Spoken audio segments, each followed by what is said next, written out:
السلام علیکم ورحمۃ اللہ وبرکاتہ۔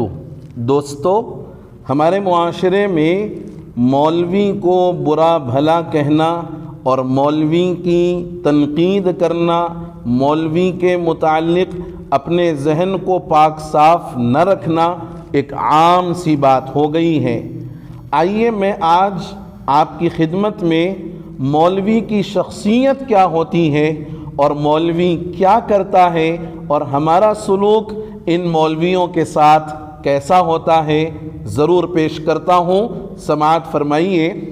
یہ مولوی ہی ہے جس نے گاؤں کی ٹوٹی مسجد میں بیٹھ کر چند ٹکڑوں کے عوض عوام کا رشتہ اسلام سے جوڑا ہوا ہے۔ اس کی پشت پر نہ کوئی تنظیم ہے، نہ کوئی فنڈ ہے اور نہ کوئی تحریک۔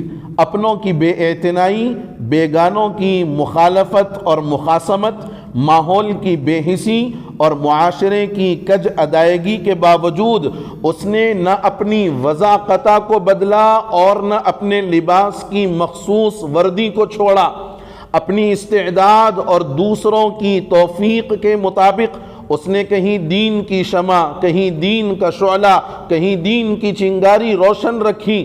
ملا نے ہی اس کی راکھ کو سمیٹ سمیٹ کر باد مخالف کے جھونکوں میں اڑ جانے سے محفوظ رکھا۔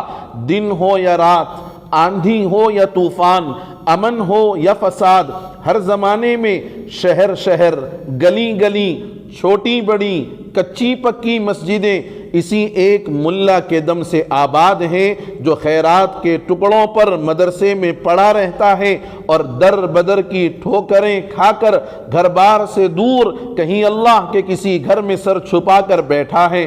کوئی شخص وفات پا جاتا ہے تو یہ اس کا جنازہ پڑھا دیتا ہے، نوزائیدہ بچوں کے کان میں اذان دے دیتا ہے، کوئی شادی طے ہوتی ہے تو نکاح پڑھوا دیتا ہے۔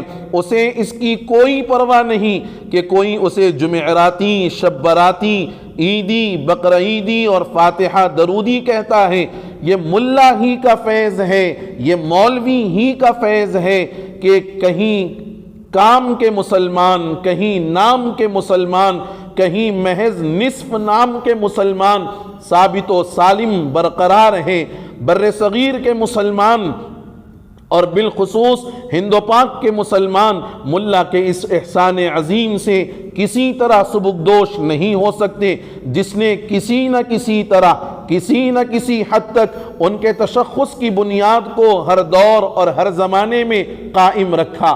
اعتراض کرنے والے یہ کیوں نہیں سوچتے کہ لو سے جھلسی ہوئی گرم دوپہر میں محلے کی تنگ مسجد میں ظہر کی اذان ہر روز عین وقت پر اپنے آپ کس طرح ہوتی رہتی ہے؟ کڑکڑاتے ہوئے جاڑوں میں نرم و گرم لحاف میں لپٹے ہوئے اجسام کو اس بات پر کبھی حیرت نہ ہوئی کہ اتنی صبح منہ اندھیرے اٹھ کر فجر کی اذان اس قدر پابندی سے کون دے جاتا ہے؟ نکاح اور جنازے کا مسئلہ ہو تو تمسخر اڑانے والوں کے لہجوں کا سارا جھاگ بیٹھ جاتا ہے۔ انگلیاں ٹیڑھی کر کر کے مذاق اڑانے والے منہ جھکا کر مولوی صاحب کر رہے ہوتے ہیں، اور یہ مولوی کا ظرف ہے کہ اس نے معاشرے کے ان نابالغوں کی نادانیوں کو ہمیشہ نظر انداز کیا ہے، کیونکہ اس کو پتا ہے کہ اس کا نعم البدل کوئی نہیں، وہ انمول ہے، وہ یہ کارنامے ہیں جس کا تعلق ہر خاص و عام سے ہے۔ لیکن تیرا جنازہ پڑھائے مولوی، بچہ پیدا ہو تو اذان دے مولوی، تیرا نکاح پڑھائے مولوی، اور اے مسلمان تجھ پر افسوس کہ تو ہر وقت کرتا رہے ہائے ہائے مولوی۔ اللہ تعالی ہمیں ان علماء کی قدردانی کی توفیق نصیب فرما دے، آمین۔ والسلام علیکم ورحمۃ اللہ وبرکاتہ۔